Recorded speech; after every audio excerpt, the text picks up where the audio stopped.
Imagine opening the door and not being able to find a place to walk into. But this is what you just inherited, and you have no idea where to start. Well, I am going to walk you through a real life dilemma that my clients were facing. They didn't know what they should do with this property. I'm going to give you some easy steps that will hopefully help you decide that if you inherit something like this, you'll know exactly what to do. So what do you think your initial reaction would be if you walked into this situation? Would you cry? Would you run out? Or would you just call me to help you figure it out? So the initial walkthrough was hard. There are situations that you walk into that you're not quite knowing what to expect, but even when you walk in, you're shocked at what you find. So I was told that I could enter this home through the back door so that, I could take a look at the condition of the property. But I actually took a step back because it was so shocking at what I found. And the situation is that sometimes if you inherit a property, especially if you're not in the same state as someone, you have no idea what is in store for whoever you hire to help you through this process. There was just stuff everywhere, and there was no way to really be able to see what the condition of the home was because you couldn't even see the walls. So what did I find? Well, I was explained the situation by the family who had inherited this property. However, you still don't get the full effect until you open the door and walk through. And I was told there was some mold damage, there had been a water leak.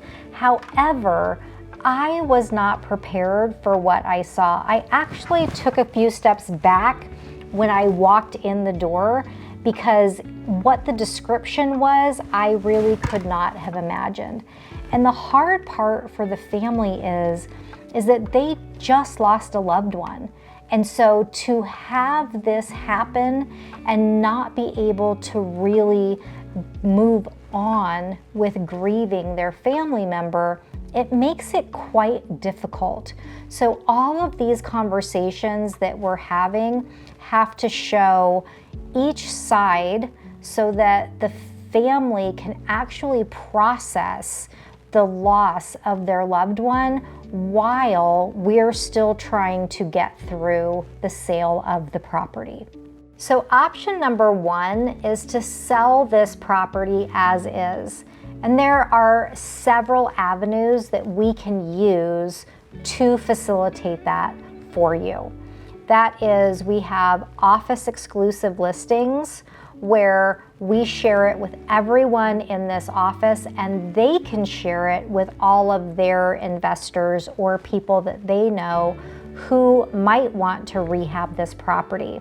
Then there are investors who actually, a lot of them reach out to real estate agents all the time to see if we have any fix and flip properties because it is still highly lucrative for people to do that, especially when there is a market value on the back end of something being fixed.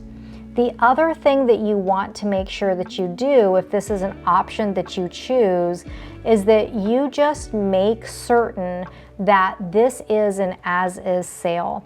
Especially if this is something that you're inheriting, you have no idea the condition or history of this property. So you want to make sure that you are using language that somebody cannot come back after the fact because you should have fixed this or that. So that would be an as-is clause. So why would this make sense?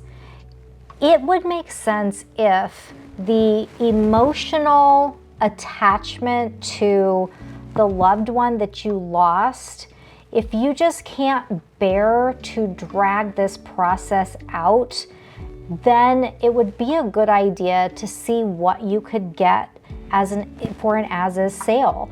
Or if you're trying to manage this from across the country, it could be really difficult to do, because now you are relying on vendors that you don't know, you have been in touch with, and maybe I know who they are and I've recommended them, I trust them, but that trust factor, as you know, builds up over time. And so that could be hard to navigate if you are having it fixed up to sell. The other thing is, maybe you just need to settle the estate. Maybe there is some debt involved and you just want to get this debt off of the books as quickly as possible. Then it would make sense for you to do an as-is sale. So what would the expected outcome be? Well, you are definitely going to get below market value. And that's because market value is a property that can actually be moved into, and most of these properties, especially if it's a hoarder situation, they cannot. There's a lot of work that needs to go into it. So it is going to be a cash sale, it's going to be an as-is sale, and it's going to be below market value. But it could be beneficial for you if time is of the essence. So you have to weigh the options. Do you have the time and the energy, mentally and physically, to put into getting this home rehabbed and put on the market for a higher price? And at times that takes money up front. So you're paying contractors out of pocket, and you're doing all of that before you ever know what realistically that property will sell for at the end of the process. By the way, I'm Eileen Guilbeault, your go-to real estate advisor for all things relocating to Las Vegas. If you're new to this party, make sure to like, subscribe, and ring that bell so you're notified every time a new video is uploaded. Enough about me, let's keep going. Then there's option number 2. Get it cleaned up, fix it, and list it for market value. Now that is going to take a lot of people. You're going to need to probably hire a junk removal company. You're going to need to hire a contractor, tradespeople that are going to come in and get this home back to livable condition. You're also going to need to refresh some things. Maybe the landscaping needs to be redone. Maybe the house itself on the outside needs to be painted. These are all things that you will need to do so that home can sell for market value, and it's going to take time. So what does this team look like? Well, just off the top of my head, you are going to need a painter, a contractor. You may even need an appliance person to bring in new appliances. You're going to need a landscaper, maybe even an architect to figure out maybe some nuances that the former owner had done, maybe with non-permitted items. There are a lot of people involved that you are going to have also a project manager to coordinate if you are not in the state. So keep that in mind when you're thinking of doing the rehab route. So why would this be worth it? Well, first off, if you do it right, if you hire all the professionals to come in who actually do this for a living, you are going to find that you could potentially sell this property for 50% higher than if you did an as-is sale. However, it's going to cost you some money on the front end, and you're not going to get 100% of that money back when you sell the property. So if you have the time to put in, if you have the resources, if you know that you have a team that could get this done, then it might be a good idea for you at least to look at this option before deciding which route to finally go.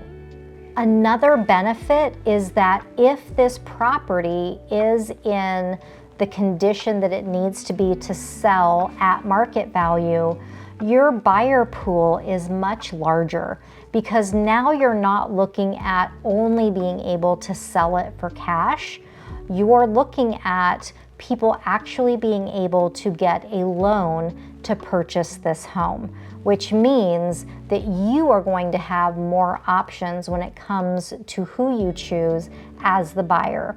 And it's going to give you that sense of accomplishment that you actually took something that belonged to your family member potentially and restored it in a way that would make them proud. So would you be willing to put in $30,000 to potentially walk away with $100,000 more in return? Let me know in the comments. So one of the homes that we have done this with, we went from getting investor bids of $600,000 to being able to get this home listed for $1.2 million. Now, that did take probably about 6 months to get everything done from the estate side and the estate sale and the contractors to come in and do everything. But the risk versus the reward was huge for this family, because they really felt a responsibility to do right by their family member that had passed, because their family member really took such pride in this home. So it was totally worth it for them. So whether you decide to fix it up or just wash your hands of the entire process, you have to have both ideas and what it's going to cost you emotionally, monetarily, and time-wise, so that you can make the best decision that is going to work for you and your family. Because there is no one-size-fits-all, but this is something that I can help you do. I help solve puzzles that usually don't fit into a specific shape. We have a lot of solutions that we have come up with for clients throughout the years, because we know that when we give you all of the data to make the best decision, that everyone wins in the end. Need more Las Vegas real estate advice or tips? Be sure to watch one of the videos on your screen. Thank you for watching, and I'll see you the next time.